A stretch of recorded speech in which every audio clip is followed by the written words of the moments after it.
Dream stories की दुनिया। जल परी। पुराने वक्तों की बात है, किसी गांव में मीठा नामी एक आदमी रहता था जिसकी एक माँ थी। वो बहुत गरीब था। उससे ऐसी कमाई करने का बहुत शौक था जिसमें मेहनत कम हो, इसलिए वो अपने लकड़ी काटने वाले काम से बहुत तंग आया हुआ था।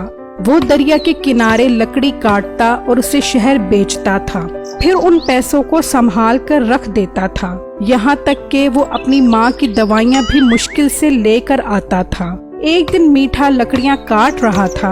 यार, कब तक मैं ये लकड़ियाँ काटने वाला काम करता रहूँगा? ये काम मेरे लिए नहीं है। इसीलिए तो मुझे कभी कभी ये फीलिंग आती है कि मेरे पास भी बहुत बड़ा घर और गाड़ी होगी। पर यार, मेरा ये ख्वाब कब और कैसे पूरा होगा? इसके लिए मुझे जरूर कोई और रास्ता निकालना पड़ेगा। ऐसे तो सारी जिंदगी लकड़ियों पर कुल्हाड़ी चलाता रहूंगा और मेरी फिटनेस भी खराब हो जाएगी और लड़कियां भी मुझ पर आशिक होना बंद हो जाएंगी। मैं अभी तो ये लकड़ियाँ बेच कर आता हूँ। फिर मीठा वो लकड़ियाँ काट कर शहर इन्हें बेचने जाता है। अरे भाई, तू मुझे लकड़ियों के अच्छे पैसे दिया कर। मैं इतनी मेहनत करके लकड़ियाँ काट कर आता हूँ, तू मुझे सिर्फ 500 रुपए ही देता है। बेटे, शुक्र अदा कर, मैं तुझे इन लकड़ियों के 500 रुपए दे देता हूँ, वरना तेरी लकड़ियाँ काटने का तरीका ठीक नहीं है। सारी लकड़ियाँ तू गलत काटता है, फिर आगे मुझे इन्हें बेचने में मुश्किल होती है।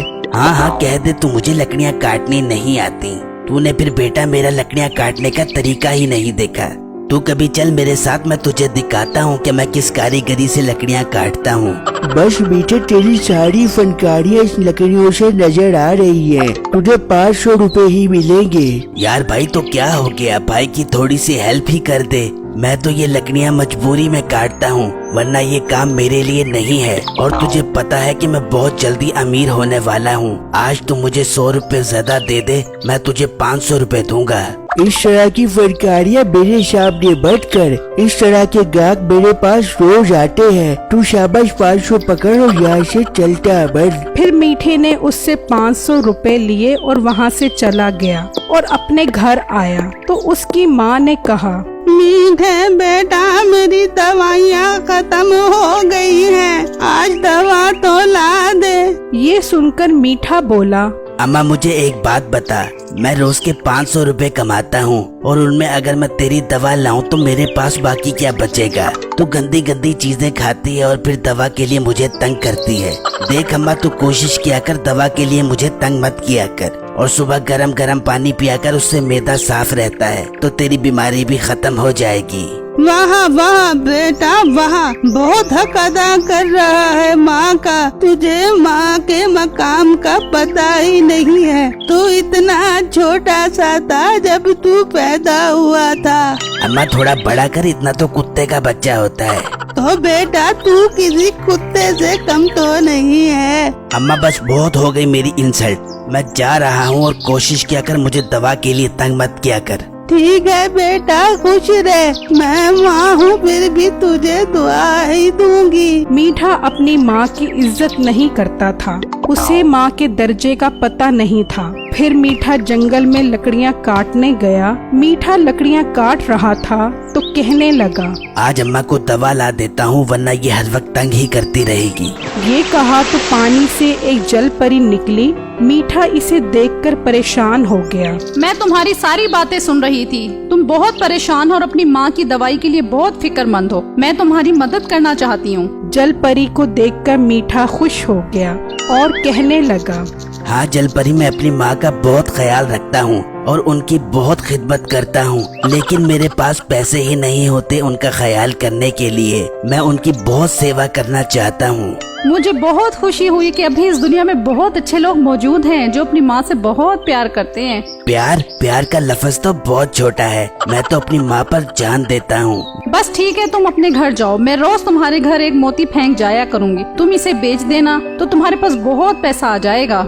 मीठा ये सुनकर बहुत खुश हो गया और जल्दी से अपने घर गया और घर के बाहर बैठकर जल परी का इंतजार करने लगा। कुछ देर इंतजार करने के बाद उसने देखा कि वो ही जल परी उड़ती हुई आ रही है। उसके हाथ में एक मोती है। जल परी ने वो मोती मीठे के पास फेंक दिया और वहाँ से चली गई। मीठे ने मोती उठाया और कहने लगा, वाह वाह जल परी, तुमने तो कमाल कर दिया। अब तो मेरे मजे हो जाएंगे। बस तुम रोज आना और रोज मुझे मोती देना। मैं रोज ये मोती बेचकर अमीर हो जाऊंगा। फिर मीठा वो मोती लेकर अपने गांव के एक सुनारे की दुकान पर गया। अरे सुनारे साहब, मैंने एक नायाब मोती बेचना है, जरा देखो तो सही कितने पैसे मिल जाएंगे। सुनारे ने उससे मोती लिया और देखने लगा और कहने लगा, वाह भाई वाह, ये मोती तो असली मोती है। तुम्हें ये मोती कहाँ से मिला? मुझे जहाँ मर्जी से मिला हो ये मोती। तुम्हें खरीदना है तो खरीदो, वरना मैं किसी और सुनारे के पास चला जाऊंगा।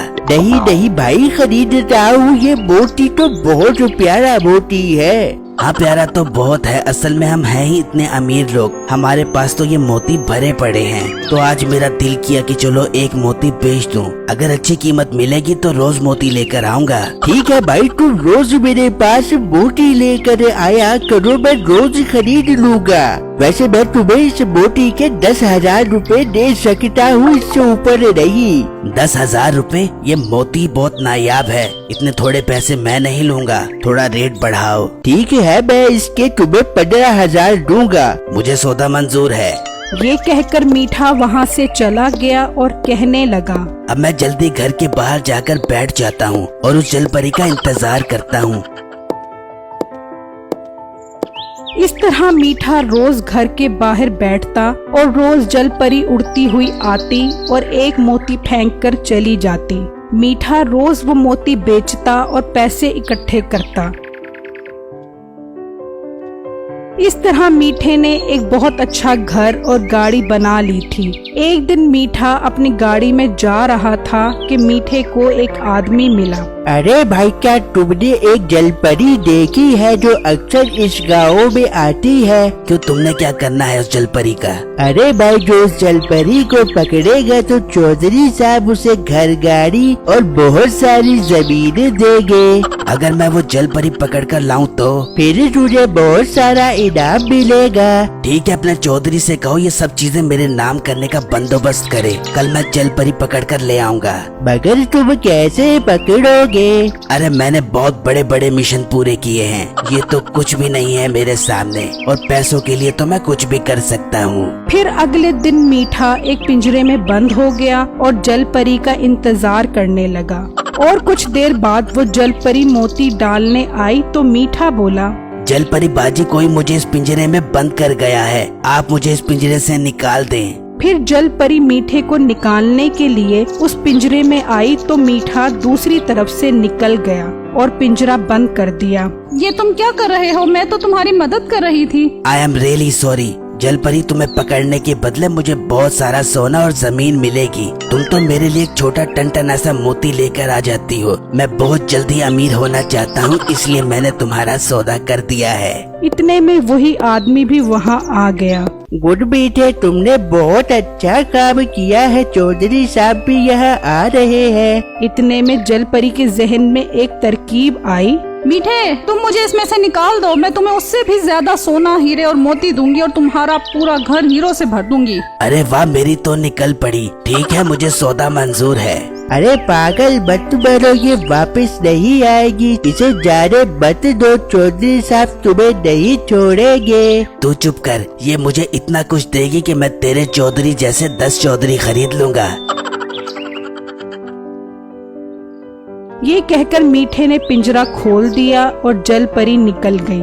मैंने आपको आजाद कर दिया है, अब जल्दी से मुझे अमीर कर दें। चुप कर लालची इंसान, ये तो मैंने तुझे लालच दी थी निकलने के लिए। जल परी बाजी, ऐसा मत करे, चौधरी मुझे नहीं छोड़ेगा। फिर जल परी वहाँ से चली गई और चौधरी भी वहाँ आ गया। कहाँ है जल परी? चौधरी साहब, इसने जलपरी को आजाद कर दिया है पैसों की लालच में, और वो इसे ठेगा दिखाकर चली गई है, अब वापस नहीं आएगी। अरे ओ बगैरत इंसान, ये तूने क्या किया मेरी इजाजत के बगैर? लटकाओ इसको उल्टा। फिर चौधरी ने मीठे को उल्टा लटकाकर खूब दुर्गत बनाई कि उसे नानी याद आ गई। मेरी इस वीडियो को लाइक और मेरे चैनल को सब्सक्राइब जरूर कीजिएगा और मुझे कमेंट बॉक्स में जरूर बताइएगा कि आपको मेरी स्टोरी कैसी लगी। शुक्रिया।